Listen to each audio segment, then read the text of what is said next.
Welcome to another 5-star edition on the way past that channel of Props to Consider and Then Maybe Bet. I am your host. I am the paragon of virtue. I am Lou Betya. He's back, everyone. Second time on the show. One of my favorites in the space. Your host of the Club and Sub Pod with the very handsome Danny Legs. We got John Stargaryen, MMA Fox here. John, how you been, bud? I'm good, Lou. I'm good. I talk to you in all the time. I was very stoked to hear you were bringing this show back. That's why I asked you right away if I could come on it. I enjoy the format. I enjoy you as a host, so I'm ready to get into it. We got a fun card of fights this Saturday. Yeah, I try to at least be different. Now I have a Monday show where I'm playing the role of a boring analyst, and it's challenging. Not the analyst, but for MMA, no nonsense approach is no nonsense approach is nonsense, in my opinion. I will say this: it's going to be our third show Monday, and I don't know if this is a record, but we already have a sponsor. That's amazing. He sponsors you guys too, so you should know who he is. Oh, John Kelly. How do you not want to work with John and that crew, man? Great crew guys, man. They are good guys. They are all a bunch of ball busters. I think Evan owes me another trip to the bar. He was really funny. Do you live close to him? We're like 10 minutes away. Okay, so very close, yeah. And he stole all my smokes. He just was like, I'm like, I'm gonna grab a smoke, and he's like, oh, can I come? And I'm like, oh yeah, sure. I didn't know. And then the next thing I know, I'm like, I gotta go buy a pack. Did you go to the AC event? There was some complications.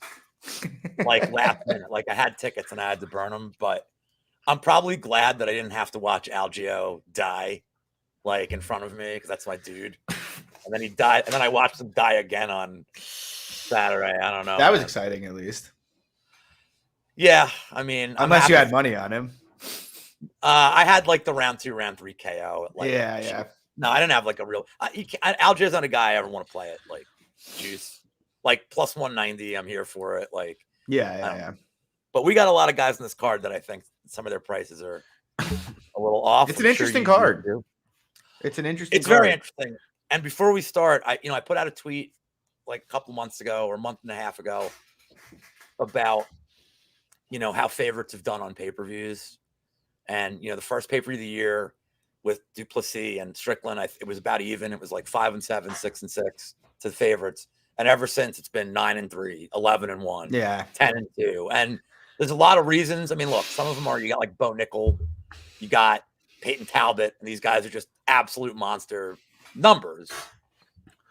But then, go ahead. I mean, I think in the aggregate with pay-per-views, a lot of the time you see the UFC making an active effort to match up their younger and better talent. They're trying to hype them up. They want them to win. Now, does that mean they win? Not necessarily, but that is, it's not coincidental. I feel that favorites tend to do better on pay-per-views. Yeah, so it's one of those things where you like betting on dogs. I love betting dogs. I know we got our guy Pepe in the chat who's calling us Tapuria lookalikes. This fucking guy. He's dog hunter too. So it's always tricky. And especially England cards have kind of been the bane of my existence. Because England is actually the big juice. Yeah, and the judging in England is I have to find it. I have it on my computer somewhere. But I went into the data about a year ago when I remember people were talking about, oh, the judging's so bad in Abu Dhabi, it's sketchy. And I went back and looked through each card. And obviously I'm using my own opinion, but I think my opinion's decent. And what I found was the Middle East cards actually have generally very, very good judging. As does Brazil generally does not have that bad judging, believe it or not. England, though. England is like Texas. It's dicey in England. So we're in for it this week. I mean, do you think it's still bitterness from losing the war to over 250 years ago? Do you feel like it's just we're not done. We're down, but we're not out. Chris Lee adopts the King George mantle when he goes to England to judge cards. All I can think of is, I know he's dead now, but John Hurt just sitting behind the judges and being England prevails, over and over and over. Oh, that's V for Vendetta, right? Well, I mean, I'm playing it up with your name. I had to, Yeah. one of my favorite movies. Great By the way, movie. what a career Hugo Weaving had. Main Yeah, guy in yeah. that, all three Lord of the Rings, main guy in The Matrix. Like, not a bad career Very good at all. career. And Priscilla Queen in the Desert, very underrated movie. But that's not what everybody's here for, because I could do this for a while. Let's say hi to the chat real quick. We got Mushroom. He comes to the channel. He knows that. We built it around them. He's here before we created it. Got my guy Sports Money. They are the guests next week. So that's good that he's popping the chat. Got Kristen. We got the legend Pepe Sylvia. We got my guy Glenbot, Mark Schillenberg, my guy Nandalal. Here we go, man. I got to Let's tell you, get I got a couple good yam bag specials this week, I think. So I mean, I think there's, I'm gonna, usually I don't like doing the same one as my guests, but there's one that's just. I think there's one that's obvious, and then there's one that's maybe a little less obvious. So I think the yam bag special this week. I started doing content February of 2022, and I feel like it's all built to this yam bag fight for generational wealth. I feel like this is the one, but and I haven't hit one since Ed Herman. So like, they're not calling as many point deductions. They're killing me with this shit. But let's get into it, man. And for you guys watching, John's going to play this a little different than most of my guests. He's going to come with a little different angles that aren't historical, traditional props for the show, which I really like. So, John, what's your first prop to consider and then maybe bet for UFC 304? Yeah, so just I'll preface this by saying an edge I found lately is betting on a lot of these takedown strike markets on DraftKings. Now, what I will say is if you bet those two aggressively, you will get limited. So if you're going to do that, you're going to have to either get creative and parlay them and whatnot, or just be really good at farming new DraftKings accounts. But if you're not a big bettor, though, then you should have no problem getting down on them. And there are some pretty cool ones out there this week. So the first one that kind of interests me, we got Shauna Bannon, Shauna Bannon and Alice Ardeline. And at least as of this morning, the over for half a takedown for Shauna Bannon was about plus 150. And I really, really like that because I don't rate Shauna Bannon at all. I don't really rate Alice Ardeline at all. But, Bannon likes to mix in takedowns. She didn't take down Bruna Brazil, but Brazil, a bit more experience, bit too big for her. I think she realized that trying to take Brazil down was going to be, I don't want to say a losing effort, but it would have cost her probably more energy than necessary. I think Ardeline is very, very easy to take down. I think there are some clear paths to success here if Bannon wants to go that route. And at the end of the day, it's half a takedown at plus money. Like, how wrong can you be on it? I think she's going to attempt 2 to 3 takedowns here. So she only needs to get one for that to hit. I know that my Monday partner, the dog father, is eyeing up the Bannon submission. So I do like the idea of her mixing the grappling. And Ardeline also, look, I'm not betting this fight like on a side. I can be reckless, but I have limits. But Ardeline, from what I saw, and again, it's against Owen, Glass Joes, but she's reckless. I mean, it's exciting, but she's very reckless, leaves herself wide open. And I think Bannon would be very smart to just go for one. That's pretty nice. Yeah. All right. I'm trying to, I don't know if I'm not going to go in odds order. I'll save the one hilarious one for third, though. Let's talk about the Preston Parsons and Oban Elliott fight. I like Preston Parsons KO at plus 500 here. Would have liked a better number. I just am not a big Oban Elliott guy. I think he's a work in progress. I think he'll improve, but I don't love his grappling. I don't love his top control. I mean, Val Woodburn is not good. And Woodburn was getting reversals in the third round. It was a really bad look. Yeah. Woodburn's cardio isn't great. He was still able to do that. Obviously, Elliott's striking defense has a lot to be desired, as does Parsons, in all fairness. But I think Parsons' striking, his boxing is definitely better. I know Elliott's kicks. He spams a lot of kicks, but Elliott's boxing is better to me. His top game is better to me. And this is a huge step down from what Preston Parsons, who, by the way, I must say, is not the best Parsons in the UFC. We all know this. That would be the slugger, not Johnny Parsons. Oh, get the fuck out of here! Future Hall of Famer Johnny. Did you like have him on your show or something? That we're. I wish. I mean, Ben Davis was like training with him. So I'm like, Ben, you got to get me this guy. You got to get Johnny by God. So this, by the way, so this joke started because Weezy and I were arguing because I had a Parsons decision bet on the Contender Series against Renfro in a fight that he clearly won. And Weezy was like, this guy's terrible. I can't believe I lost this bet. So this has been going on with me and Weezy for like fucking 3 years.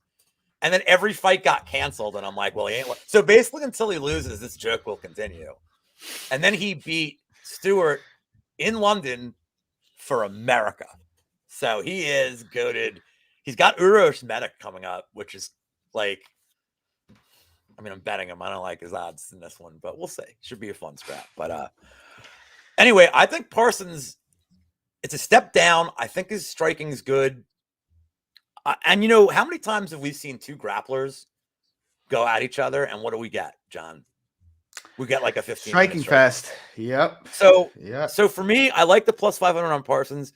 I was looking at like the round 3 for him as well, just to get greedy. But like, honestly, his round props aren't fantastic. Like I probably would have wanted a little more than like 1400, 1600 range, but I may play around with it. But for me, that the KO at 500, I like it over the submission. Yeah. The wider prop. I can see a path for it. So I'm going to play that. And let's get to your second prop on the card. Again, same vein I'm going to roll with here. Under 1.5 takedowns for Bruna Brazil. It was minus 130 last time I looked. Bruna Brazil, she's gotten multiple takedowns a couple times in the UFC. However, they have not come against anybody any good. Now, granted, Molly, not a very good defensive wrestler. However, I expect Molly is going to be the one pushing forward here and dictating the pace of this fight. And so with that being the case, I kind of think if anybody's going to be initiating the wrestling, it's very likely to be Molly. I'm expecting Bruna to... I don't think she's got the kind of wrestling game to be shooting off her back foot. Maybe she attempts 2 to 3 takedowns here, but I doubt she's going to attempt much more than that. I think it's going to mostly be a slugfest. And I ultimately just think Molly is the better wrestler of the two. So to me, this should be more like half a takedown shaded to the over, like minus 150, or shaded like pick 'em actually, not under 1.5 takedowns at minus 130. So I like that. Alternatively, if you cannot get down on DK, I also like throwing you a bonus one here, Lou. I also like quite a bit the Mick Parkin by submission. Different fight, but Mick Parkin by sub. It's plus 650. He's only got one career submission, but he is a black belt. He is a proactive grappler sometimes. And Lucas Dresky, I know he just beat a grappler in his last fight, but I did not like what I saw on bottom from Dresky at all throughout the course of that fight. And I feel like if Parkin gets any kind of significant top time here, he's going to get to dominant spots. Heavyweight subs always a bit dicey with the fat guys, but you know, I think it's an interesting look. Can we just say that Walter Walker is like the absolute shits? Dude, he's horrible. It's funny. I went into tape for the Dresky Parkin fight really wanting to bet Dresky just because I knew Walter Walker was a grappler and I hadn't seen that fight. I was actually on vacation when that fight happened. So I hadn't seen it. And I'm like, man, if he beat a wrestler, like he should be able to beat like Mick Parkin. So I'd be able to keep the standing. And then just rewatching it. Yeah, like you said, Walker is just horrible. He's just terrible. It wasn't like he was having any real hard time getting him down. He just did nothing really. I was concerned. So I know you have a parlay with Parkin, and regretfully, so do I. It'll probably end horribly, I'm sure. But what I was worried about was, I looked at the Carl Williams fight, and I'm like, okay, Breshke kept getting up from Carl Williams, but now I'm starting to realize that everybody gets up from Carl Williams, and maybe he's just doing this to pad his stats. Because like Tafa's getting up from him, and like Tafa never should have been getting up in that fight. So maybe Williams just isn't like the only guy who couldn't get up was Jimmy Lawson, who is now banned from Penn State permanently for that disgusting performance on the. That was horrible. It's funny. I bet Jimmy Lawson. So did I. Felt real bad. I mean, Dude, I was very familiar with his wrestling background. I was like, this is like the difference in wrestling here is insane. And then he just got, I mean, dick smacked, really.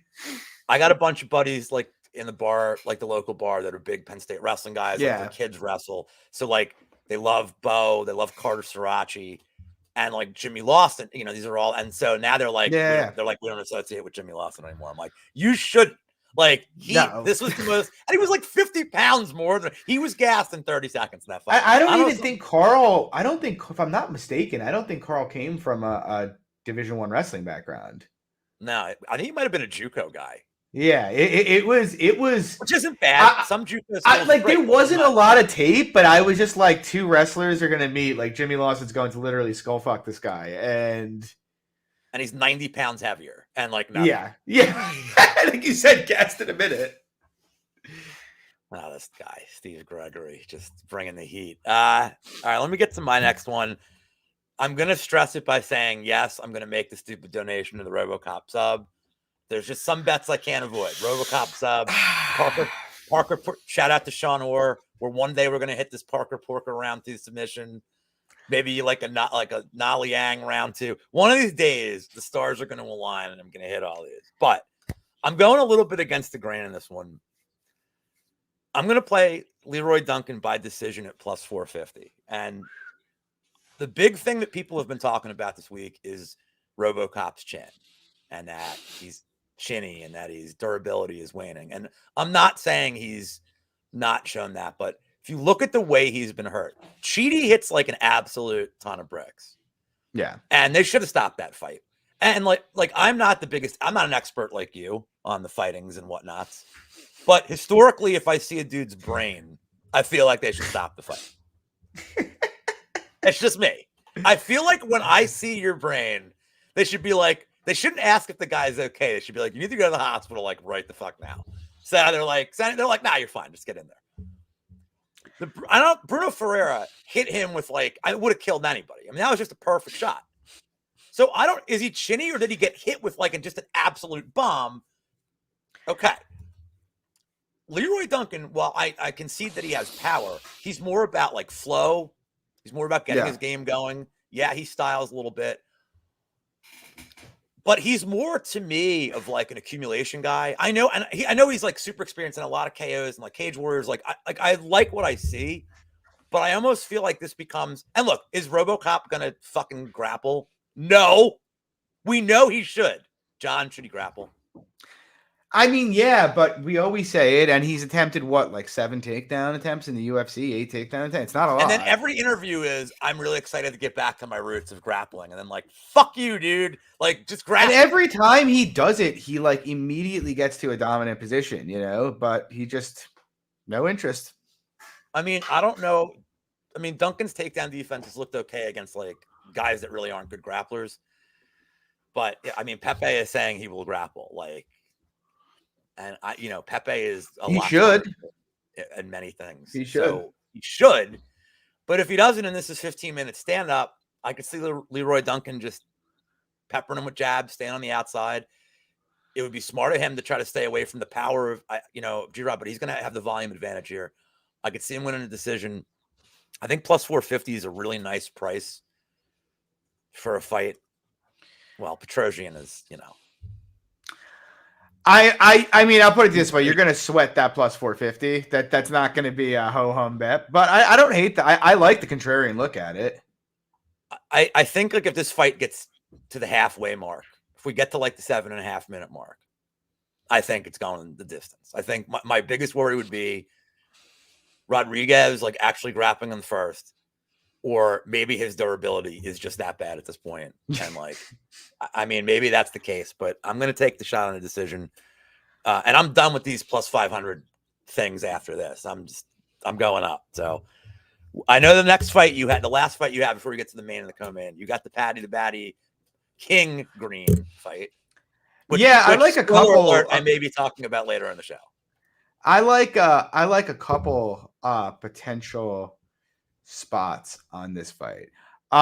It's not sexy. It's not as sexy as what you're giving out, but I do like this fight to go the distance.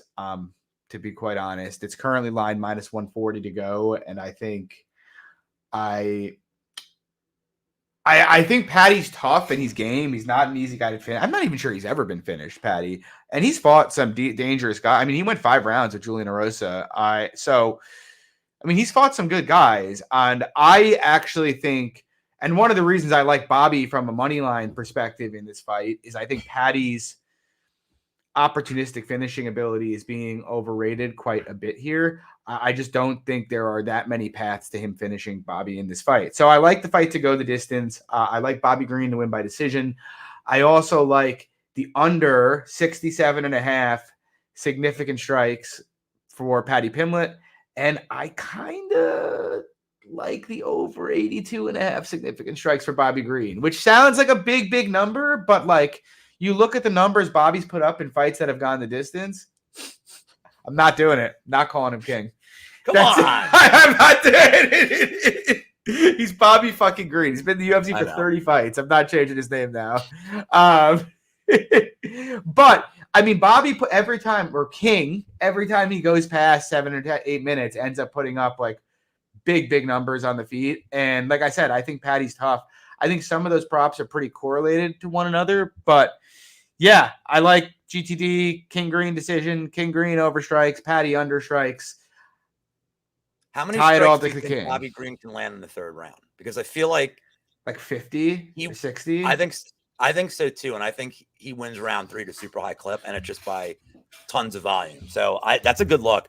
It doesn't sound like that much.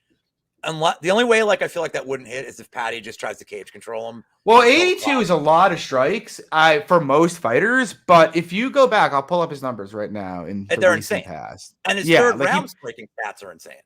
Yeah, he put up 150 against Jim Miller. He put up 186 against Jim Miller. He put up 137 in 3 rounds against Tony Ferguson. He put up 73 in 7.5 minutes with Dober. 188 in 3 rounds with Nasrat Haqparast, 143 in 3 rounds with Fiziev. It's really just, do you think this is going long? Because if it is, he's going to hit that pretty easy. I don't really think King Green is taking a dive, JP. Even if he got paid to take a dive, I think he'd get angry at some point and try to hurt Patty. All right, let me get to my 3rd before we get to the main events here. I feel like I do this once a card. And I think I've just figured out that I just really root for the old guys at this point. Pineda round 1 submission at plus 1,800. I can fuck with that.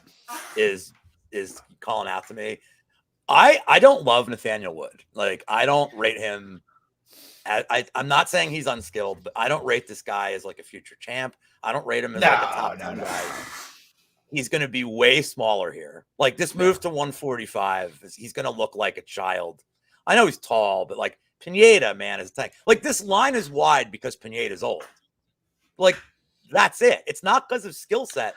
Because Pineda's skill sets, I mean, at least his aggression, go ahead. You want to say something. I'll push back there a bit. Nathaniel Wood is a lot more skilled than Daniel Pineda. A lot more? A lot more, yeah. So? I do. I am with you that Nathaniel Wood is not a future champion, but Nathaniel Wood is a very good fighter, and Pineda is pretty broken down and rickety. He's also a guy that gets dropped a lot in fights. Now he comes back, but he gets dropped. He gets hurt. So look, Pineda's, I think let's put it this way. I think we know what we have in Pineda at this point. I don't think he's changing his style. I don't think he's improving. His win condition is the first few minutes of this fight. It's predicated on a knockdown or a takedown. Although I don't know if Pineda is really going to shoot. I think he's just going to want to brawl. And I think a club and sub is super, super live here. Was very surprised to see Wood's submission is plus 210 and then like fight to end and sub is like plus 250. Like it's terrible. But I like the look, to be honest. I have concerns about Nathaniel Wood at 145. And Daniel Pineda has been a man who has been known to, shall we say, take supplements from time to time. You don't say. Not in these trying times. Not in these new times. Never. I could see it, Lou. I actually like that a lot, honestly. I mean, I will always call back to my favorite round 1 ever with Guido Canetti knocking out Chris Matinho at like Oh, that was 10 good. to 1 or 12 to 1. And I was like, my buddy was like, we should look at this prop. And I'm like, no way. I'm like, this guy just survived. And he goes, I'm telling you. I'm like, all right. I'm like, it is the way Canetti would win. And then bang. It's tremendous. But all right. So those are the three that aren't the main and the co-main. Let's get to the co-main event. Curtis Blades against Tom Aspinall. A lot of sharps and people I respect taking the Blades side this week. I understand that. I'll start this one off since you've been starting off everything that way. We'll end you with the yam bags probably. But so look, I could make a case that the line was wrong in the first fight, and maybe the line's more accurate now. I could make that case. I think Aspinall's a special talent. But like we've talked about, I think this week in the Discords, unless you're like prime Yokozuna at heavyweight, this will not be my last wrestling reference of the show. I don't know how anybody could really be favored by this much over Blades in general with what he brings to heavyweight. There's a lot of unknowns about Aspinall's cardio. Everybody's like assuming this thing gets out of the second round, he's dead. We don't know that. But I do know that no matter who you are, if you're being grappled and on your back for a round or two, you're going to get tired. It doesn't matter who you are. It's going to happen. Well, I think Aspinall does win this fight. And I do think he probably gets an early KO. These Blades 2, 3, 4 numbers are just batshit crazy, man. Plus 2,000, plus 4,300, plus 55. Like, how do you not bet them? Can I like, interest even you if I think in Blades? wins, Can I interest you in the Blades 2, 3, 4 sub numbers? Oh, I'm like that turns my crank, dude. That gets me. and they well, I don't even know what they are. I'm gonna pull them up now. They got to. There's an 100 to 1 out there. I know that. Oh, what's the widest prop you've ever bet? Like odds wise. I know mine. I hate it. And you actually brought up the fight last night on your show. I bet Brundage by guillotine, I believe it was, on MGM against Bo Nickel. It was like 99 to 1. Oh, I mean, that sucks, man. I had a 118 to 1 prop about, I want to say 2 years ago. You brought up the fight last night because he's fighting next week. It was Dontel Mays against Hamdi. Oh, God. And Mays round 3 sub was sitting there at like almost 120 to 1. I'm looking at it. I'm like, I got to do it. And my buddy's looking at me like, and he's not like he's not like knowledgeable, but he just likes watching it. And he goes, what do you think needs to happen? I'm like, he needs to not die until the 3rd. And then I got to hope this Egyptian guy, it just dies. And that Mays decides I don't want to knock him out. Like I need a lot of things. So the first step was we got to round 3. And I'm like, okay, it's live. I'm here. We're here. And Mays is done. Like, it's, but at least I got there. Like, look, typically this would have been Mays gets knocked out in like 10 seconds or wins by sub at the end of round 2. And then I just hate my life. But I had to take the shot at 117. But, so is that what you like for the Blades Aspinall fight? Or are you looking at I know your side here, but. Yeah, I mean, I'm big on Blades. I mean, look, I'm with you. I think the most likely outcome is a Tom finish. It is a salmon shirt. That's correct. Or coral. This guy's I like to call it. Josh is a big ball buster too. Coral's a little less gay, so I'm going to say coral. It sounds more cultured, I should say. In terms of this fight, yeah, I mean, look. Like, I've seen a lot of people say they like the starts round 2 and the overs, which, I mean, obviously are a lot less low risk than going for the Blades late stuff. But my view on that is if you like this fight to go long, just bet Curtis Blades, Not a lock, but, I feel like you've got to be more. If you feel there's a lot of value on this fight starting round 2 and starting round 3, there has to be a lot of value on Curtis Blades at plus 300, So I'd rather just have the bigger odds. But, yeah, I mean, I'm with you. I mean, I'm just looking at some of these numbers. I mean, honestly, I was going to say even the Blades KO numbers plus 475. But, I mean, his money line is so high that why would you even want to fuck with that? You said it yourself. What happens if Tom gets tired in round 2 or round 3 and Curtis Blades on top of him? And you've got plus 17,000 round 3 submission hanging out there on FanDuel right now.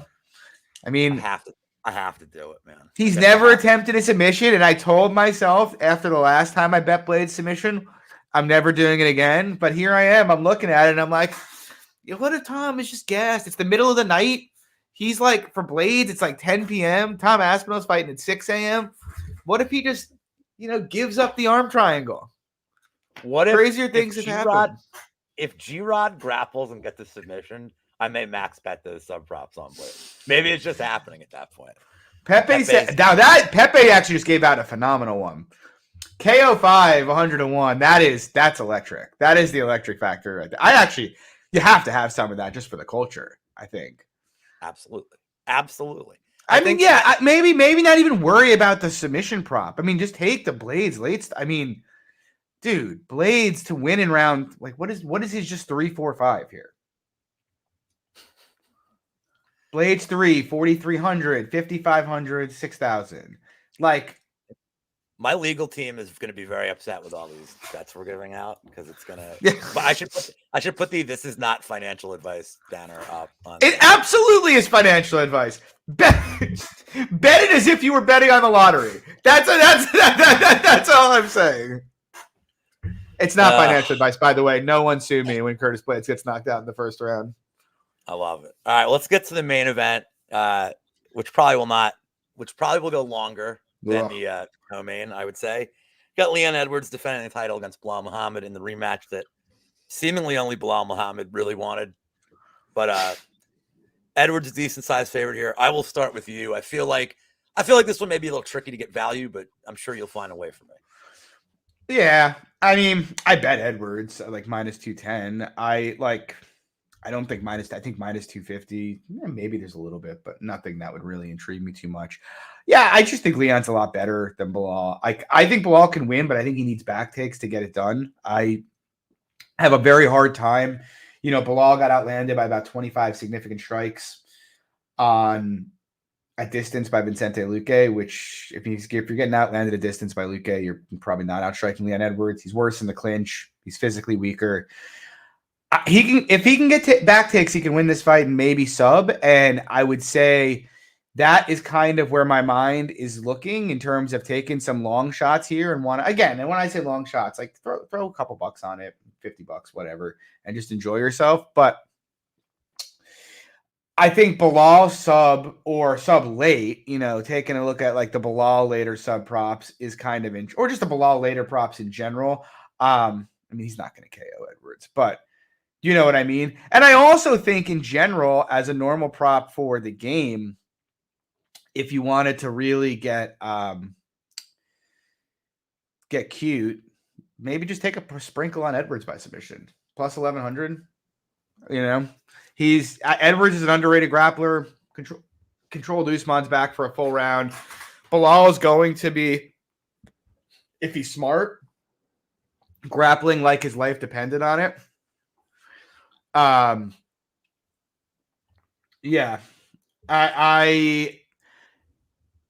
And given that he's going to be grappling like his life depends on it, he's fighting a guy with much longer, wiry arms who also is pretty good at turning those positions into back takes, as you saw with Usman in the first fight. So it probably won't hit. I like Edwards to win this fight, but if you want to take a big long shot here, fire a little Bilal late sub and a little bit of Edwards pre-sub. What do they call sandwiches near you? Are you in the heroes section of the country?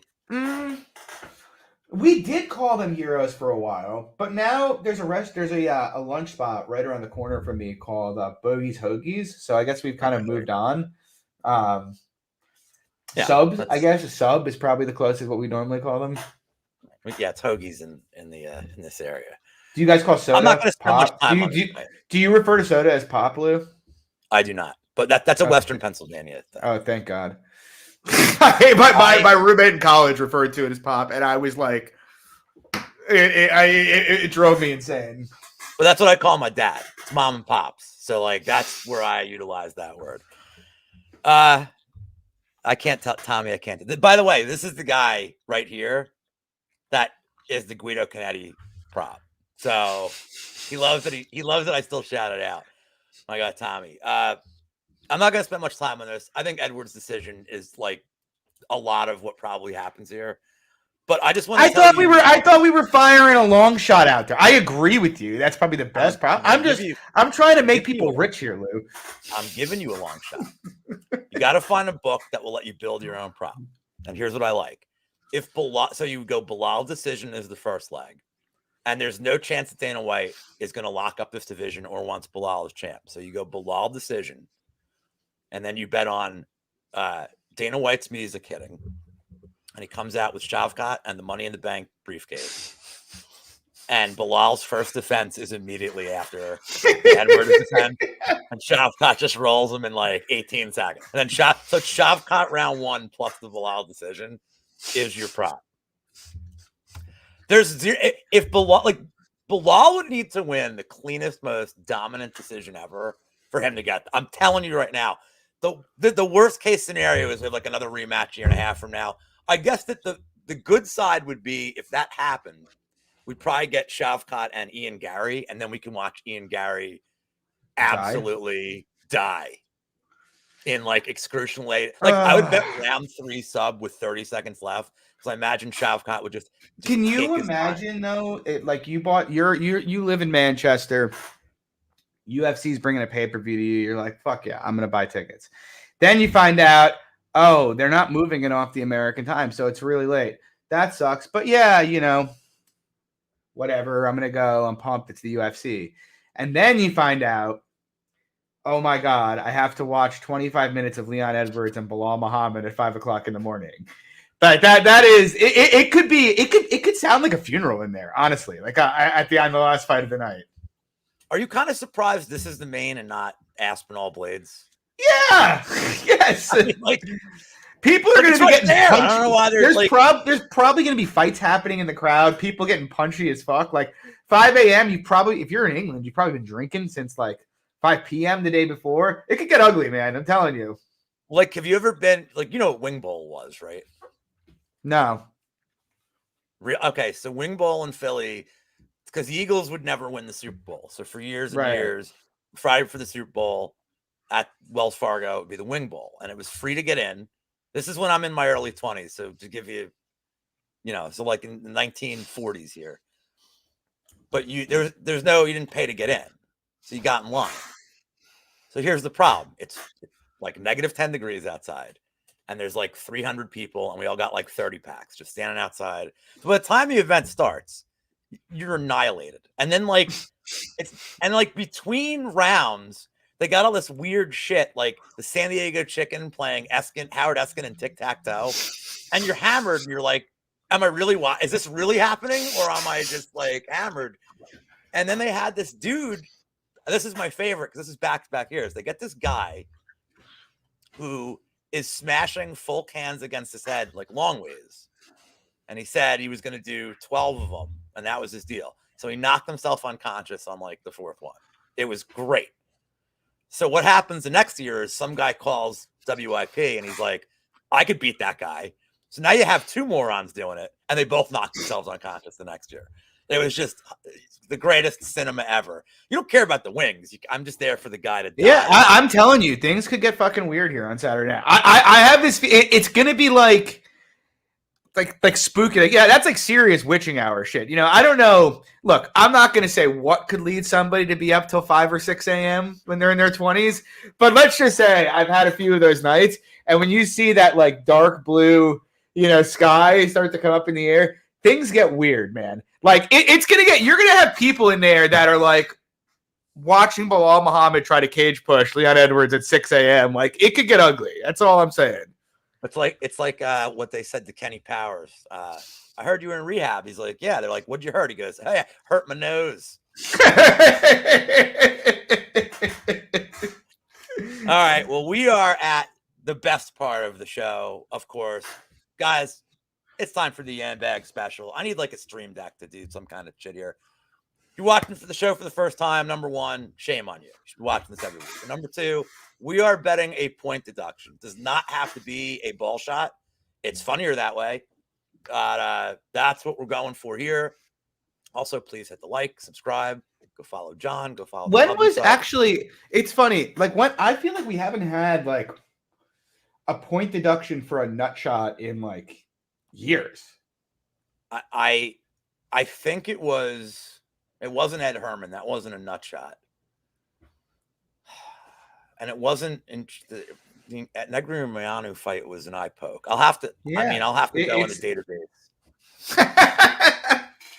I'll have to check my access database. But go ahead. You start us off, and then I'm gonna end this with a flourish. There's a couple of different spots we could pick from here. It's funny because I don't expect any of them to hit, but there's 3 fights that stand out to me as potential. That's the obvious one, Mokaev and Kopp. I mean, but that is. If Kopp doesn't just crotch sniff him for 15 minutes, like who knows what could happen there? Right? Some weird stuff could happen. We could get shots after the bell, and Kopp seems unstable enough to pull a Tony Ferguson like he did with Cowboy and punch him after the bell rings. There's also, of course, the main event. I mean, Leon Edwards, infamous for eye pokes and fence grabs and southpaw and body kicks in southpaw orthodox and 5 rounds. He lost the point against Usman. And then we got Bobby Green and Paddy Pimblett. And to me, I kind of like that one because I think if Paddy doesn't get Bobby out of there early in this fight, he's going to start getting pretty desperate, like 7 to 10 minutes into this fight. I could see Bobby taking him down and holding him down. I could see Paddy just accidentally kicking him in the junk.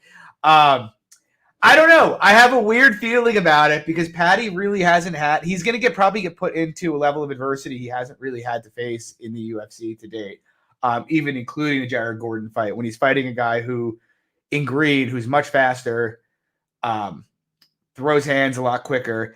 I just have a feeling that this is the one. Paddy's aggressive, man. Paddy, when he gets put in the corner, is like a caged animal, and I could see him doing something stupid and losing a point. So my gut is, despite the obvious ones in Mokaev Kopp and Leon and Bilal, my gut is Paddy and Bobby Green is your target. Plus, Bobby Green is Bobby Green, man. The dude could get is a total wild card to do anything at any given time. Did knock out Jared Gordon with a phantom elbow that actually turned out to be his head. So, well, we're just going to have to be in agreement for this one because that is the most obvious one. This is the one that my career has led up to on the internet is this fight. Bobby Green, I mean, he may just not something the ref, the ref might say something to him, call him Bobby, be like, fuck you. It's King. Yeah. Like for me, it's hard to see Paddy losing a point. I could easily see Bobby Green losing a point. But John, why just do a 2,000 prop when you can do a plus 8,000 prop and bet the draw? Small ticket. Because look, I think Bobby Green wins round 3 at a high clip. I think Bobby Green's more likely to get a point deducted because he's fucking Bobby Green. So there's a 9-9 right there. Can they split the 2 rounds? I honest to God think it's viable. And I don't, typically if I'm going to bet a draw, I like looking at a 10-8.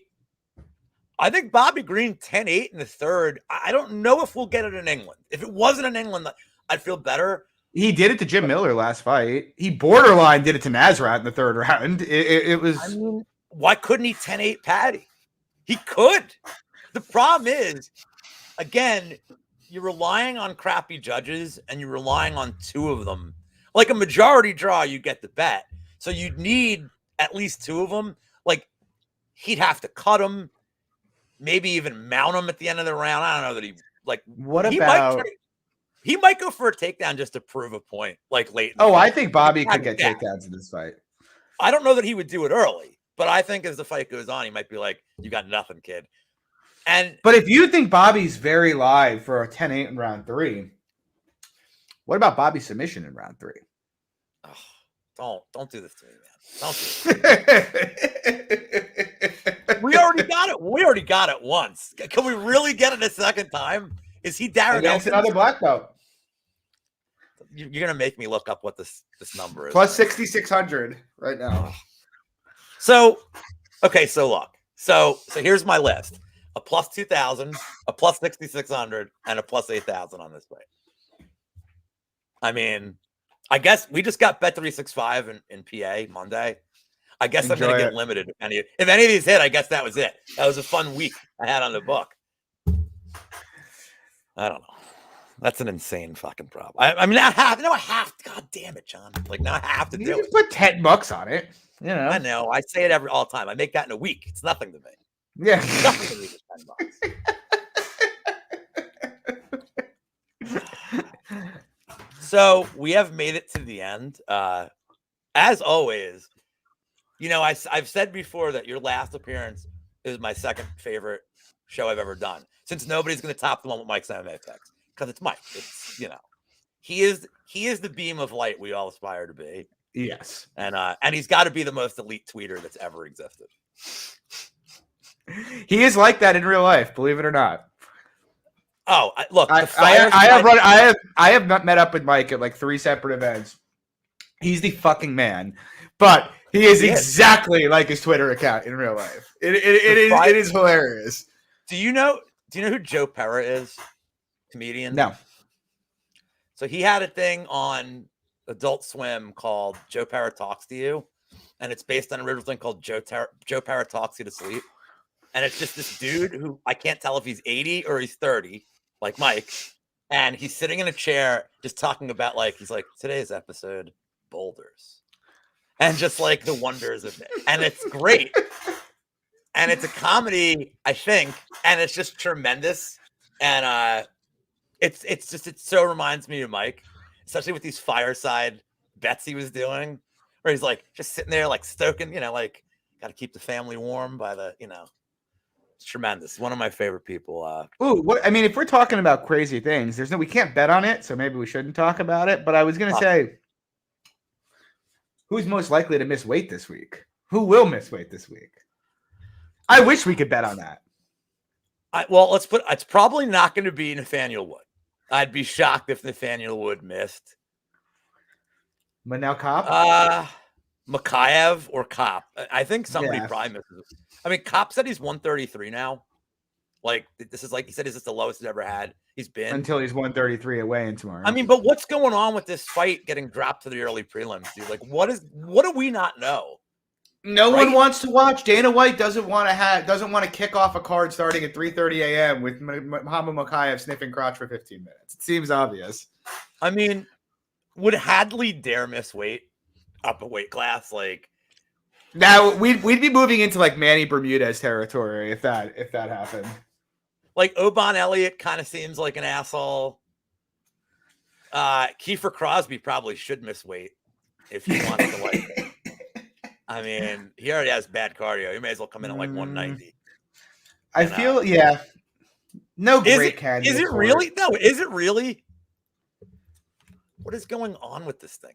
You know who this sucks for the most? This sucks for Monk, because Monk makes the cards for the midnight show. Now he's going to be completely out of order. So let me see what Tapology still has that fight fourth, but who knows at this point, man. All right. Anyway, John, as always, a pleasure. Thank you for being here. Tell the people what you're doing, what you're up to, what Discord streets, all that fun stuff. Yeah, guys, follow me on Twitter. Can you give us a teaser of the new stuff you said you're going to be doing? On Twitter, follow me at MMA Fox. I host the Club and Sub podcast, 7 p.m. every Wednesday. In terms of new stuff, I have been in deep negotiations with my boy Josh to do a kind of part-time producing our show and doing getting us out onto the apps, getting some cool graphics, maybe getting some video clips out there so you guys can take in some of that content a lot easier instead of having to watch through me word vomit for an hour and 10 minutes straight every Wednesday night, me and Danny. Although I feel I do more of the word vomiting than Danny does. So check me out, 7 p.m. Eastern, Wednesday night, the Club and Sub podcast. Follow me on Twitter at MMA Fox. Always down to chat fights with you guys. Hope everybody wins money this weekend. I hope everybody wins money, but I hope I win the draw out of Me too. anything on that. I hope get you the- win the draw more than anything else. I'll see you guys at midnight on this channel. Monk and I at the usual nonsense. You might notice I'm very sober right now. It's 1:54 p.m. on a Thursday. I won't be that way at midnight. I will not be sober at all. I have been sober for most of my shows lately, and I've noticed the quality is we're degrading. Like, I mean, like the insights have gone up, but the hilarity has gone down, and I feel like the only reason I feel like nobody watches me for my insights at this point. So, got to go to that. But guys, protect your bags. See you here next week when I have the Sports Money crew. Go ahead. Nope, same piece. Got Jeff, Garrett, and Mike will be here. Their debut in the channel. We will see you then. Peace out.